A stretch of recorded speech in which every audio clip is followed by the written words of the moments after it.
For more than a century, school books have confidently told us that Abraham Lincoln was born in Kentucky. End of story. But what if that story was incomplete? What if the truth about Lincoln's origins was quietly buried long before he ever stepped into the White House? In 2015, a team of geneticists decided to revisit a lingering mystery surrounding Lincoln's mother, Nancy Hanks Lincoln. By analyzing DNA from living descendants connected to her bloodline, they hoped to settle a 150-year-old debate once and for all. Instead, they uncovered two stunning revelations. The first appeared to confirm a deeply personal secret Lincoln reportedly asked his closest confidant to protect, a secret tied to his birth and his mother's past.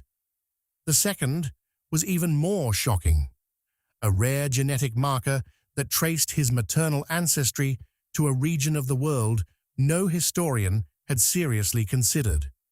What started as a simple genealogical investigation didn't just reshape Lincoln's family tree, it cracked open uncomfortable truths about colonial America, illegitimacy, identity, and the harsh realities faced by children born outside accepted norms. History didn't change quietly, it shifted. Before we reveal what the DNA actually uncovered, hit like and subscribe, because what comes next changes everything. To understand how explosive this was, you have to step into 19th century America. If you were born outside of marriage, the law branded you filius nullius, nobody's child. You had no legal father, no automatic right to inheritance, no secure claim to a family name. Society didn't just judge you, it marked you. Unwed mothers could face public punishment, crushing fines, even imprisonment. Families buried the truth for generations, raising children as relatives, rather than admit scandal. And in politics, illegitimacy was ammunition. It could end a career before it began. Lincoln understood that danger. Around 1850, while riding to court in Illinois with his law partner, William H. Herndon, Lincoln reportedly made a confession that would echo through history.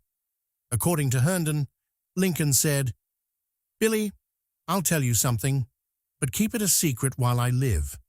My mother was a bastard, the daughter of a nobleman so-called of Virginia. Let that sink in."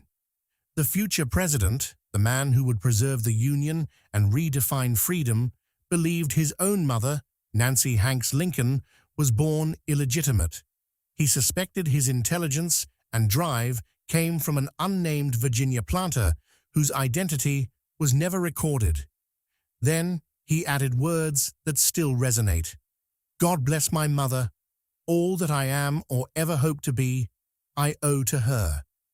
Herndon kept silent while Lincoln lived, but after the assassination, the secret no longer belonged to the grave, and when it finally surfaced, it ignited a debate that would divide historians for more than a century.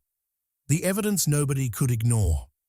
In 1889, William H. Herndon published a book called Herndon's Lincoln, The True Story of a Great Life. He knew it would shock people. He knew it would damage the perfect, heroic image many Americans had built around Abraham Lincoln. But Herndon believed the full truth mattered, even the uncomfortable parts. He had spent years collecting interviews, letters, and personal stories from people who actually knew Lincoln. He didn't want to turn him into a flawless marble statue. He wanted to show the real man. Lincoln's family was furious. His only surviving son, Robert Todd Lincoln, strongly opposed the claims. Many supporters accused Herndon of lying or trying to damage Lincoln's legacy. But here's where it gets serious. In a courthouse archive in Mercer County, researchers found an old court record dated November 24, 1789. It showed that a woman named Lucy Hanks had been charged with fornication. Back then, that charge usually meant one thing: An unmarried woman had given birth to a child. That alone could bring legal punishment, fines, whipping, or even jail time. The timeline raised big questions. Lincoln's mother, Nancy Hanks Lincoln, was born years before Lucy married. Records showed Lucy married Henry Sparrow in 1790, shortly after those charges. Soon after the marriage, the court dropped the case. In those days, children born outside marriage took their mother's last name. That explains why Nancy kept the name Hanks. For decades, historians argued fiercely about what this meant. Some believed it confirmed Nancy was born illegitimate. Others insisted the records were misunderstood. The documents were incomplete. Frontier records were messy. There was no clear proof. And that's why, more than a century later, researchers turned to something Herndon never had: DNA. DNA that shattered everything. By 2015, historians had argued about Lincoln's mother for more than 150 years. So a group of genetic researchers decided to finally settle it. Not with opinions, not with old letters, but with science.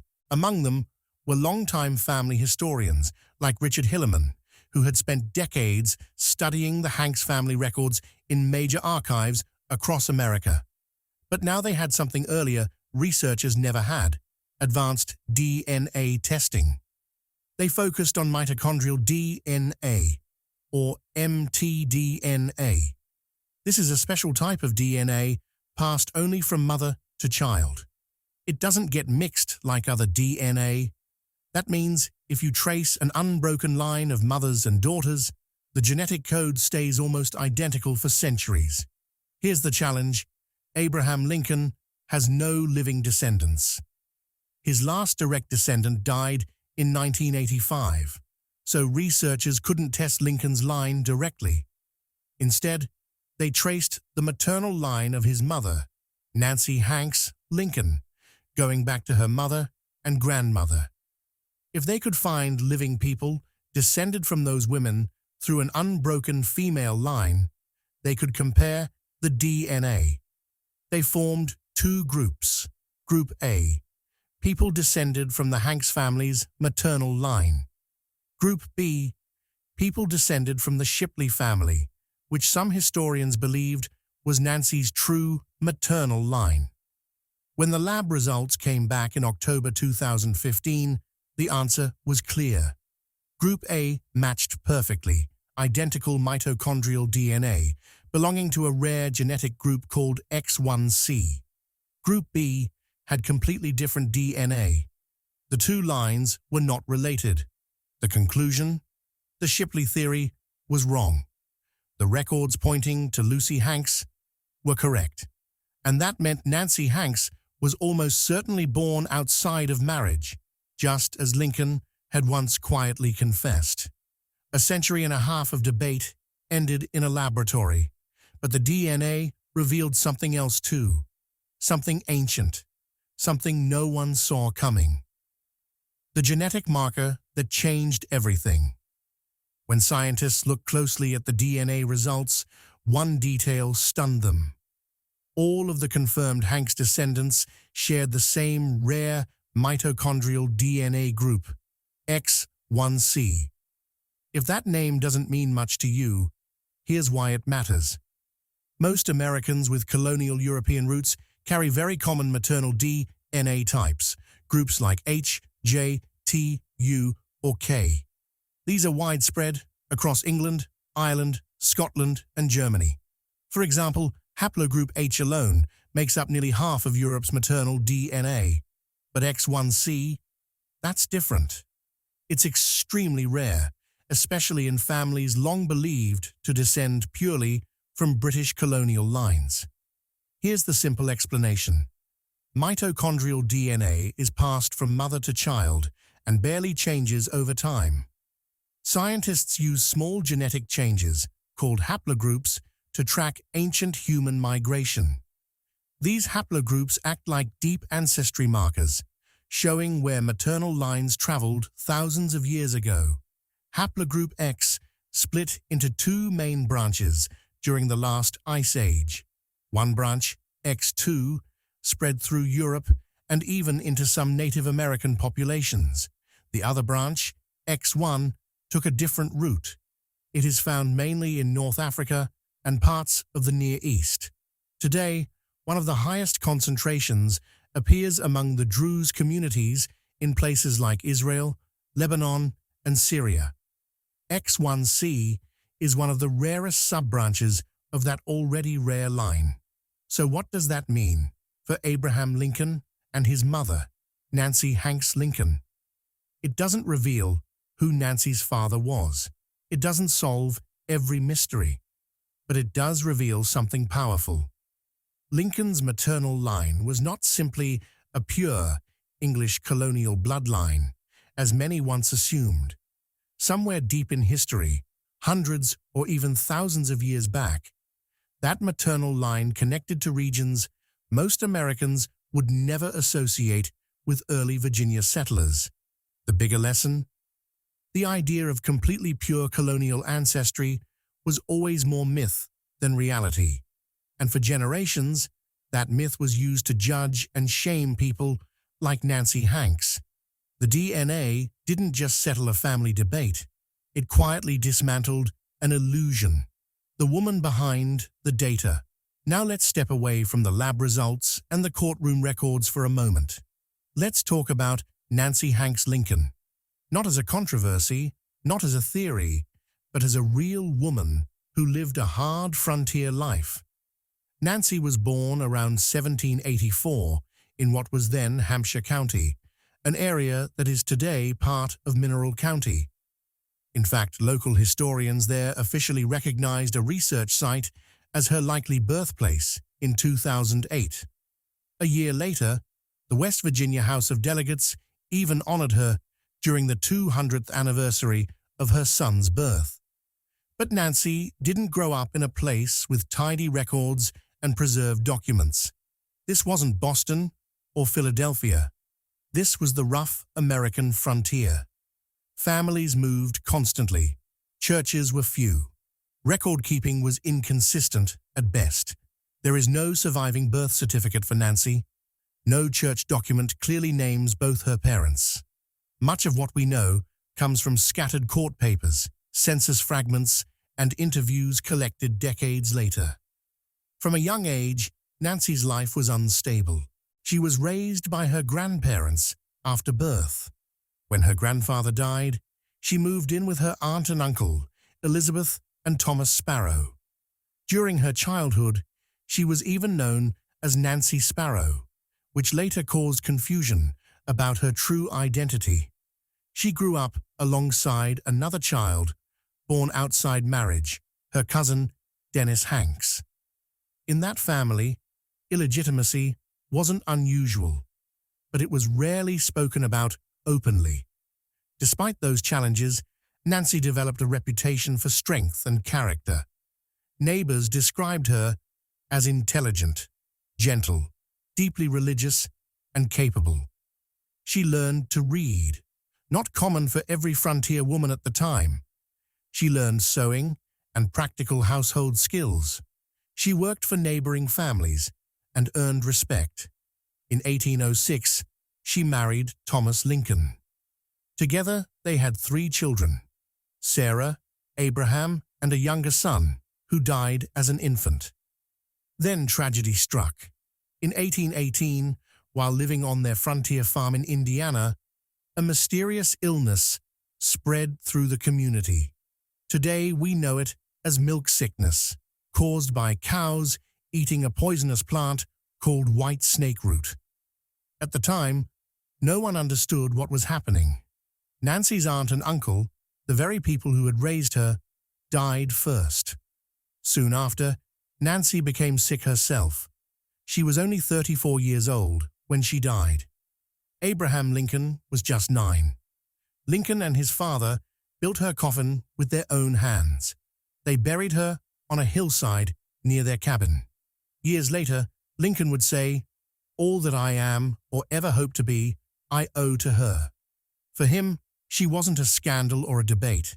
She was his foundation, and whatever secret surrounded her birth, he carried it quietly, not with shame, but with loyalty and love. What this actually means. So what's the truly disturbing part of this story? It's not the rare X1C genetic marker. That's ancient history. It simply shows that human ancestry is more mixed and complicated than we like to imagine. The unsettling part is what this story reveals about America. In the late 1700s, Lucy Hanks was a young woman living on the Virginia frontier. She became pregnant before marriage. We don't know the circumstances, whether it was love, pressure, or something more troubling. What we do know is how society responded. She wasn't just judged, she was charged in court. An unmarried pregnancy could mean public humiliation, fines, or even physical punishment. Her reputation would have been damaged permanently. And when her daughter, Nancy Hanks Lincoln, was born, that stigma didn't disappear. Nancy grew up carrying her mother's last name, a quiet signal that she had been born outside marriage. In the eyes of the law, children in that position had fewer rights. They were labeled filius nullius, nobody's child. Now think about what happened next. Nancy's son, Abraham Lincoln, rose from poverty on the frontier to lead the nation through its greatest crisis. He preserved the Union. He ended slavery. He reshaped the moral direction of the country. But he did it while carrying a secret. If political enemies had publicly proven that his mother was born illegitimate, they would have used it against him. In 19th century politics, that kind of accusation wasn't minor gossip. It was character assassination. It could destroy reputations and end careers. Lincoln understood that risk. That's why he reportedly asked William H. Herndon to keep the matter private while he was alive. The 2015 DNA research didn't uncover scandal. It confirmed something more human, that Lincoln carried a deeply personal truth about his mother in silence. And it forces us to confront something bigger. The shame placed on women like Lucy, the legal labels placed on children like Nancy, the pressure on families to hide the truth. Those systems weren't small social rules. They shaped lives, they shaped reputations, and in this case, they shaped the story of one of America's most important presidents. What the DNA actually proved. The DNA evidence confirmed one central conclusion. Nancy Hanks Lincoln was the illegitimate daughter of Lucy Hanks. The long-standing Shipley theory, which argued that Nancy had been born within a legitimate marriage, does not match the genetic results. The mitochondrial DNA traced through Lucy Hanks's female line aligns consistently with Nancy's maternal descendants. The competing maternal line does not. The testing also identified a rare maternal haplogroup, X1C.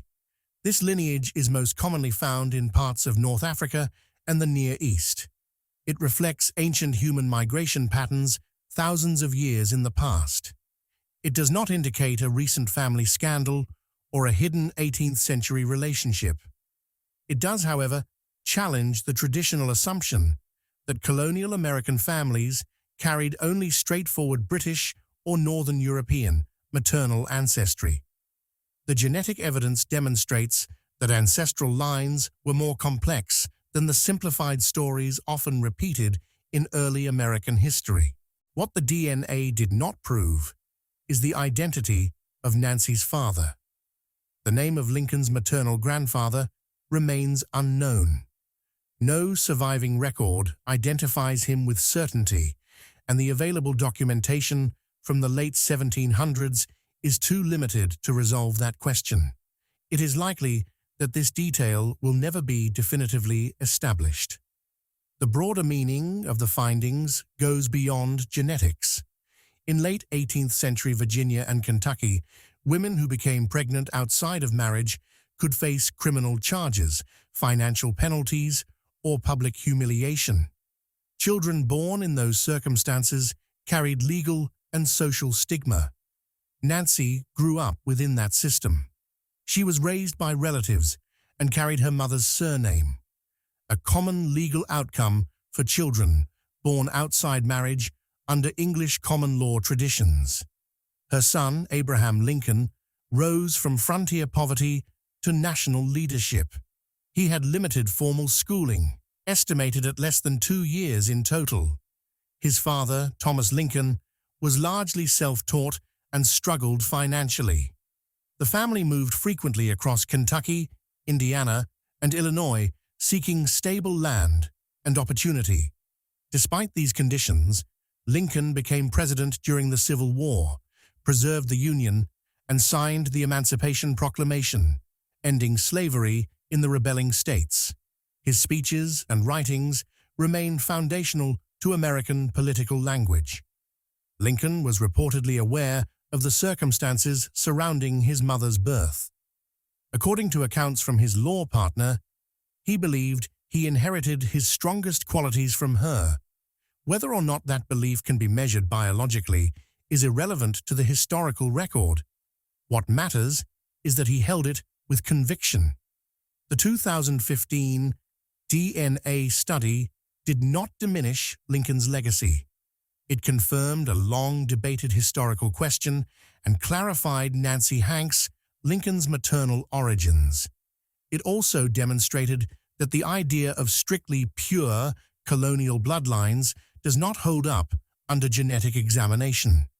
Human ancestry reflects centuries of migration, mixing, and movement across regions. Nancy Hanks was born around 1784 to a woman who faced legal consequences for her pregnancy. She was raised by extended family members on the frontier. She married, raised children in a one-room cabin, and died young. Her son later led the nation through its greatest crisis. When modern genetic testing confirmed the maternal line Lincoln had privately acknowledged, it reinforced the historical reality rather than altering it. The findings show that social stigma did not prevent achievement, and that personal origins, however complicated, did not determine destiny. Lincoln once said, "All that I am or ever hope to be, I owe to her."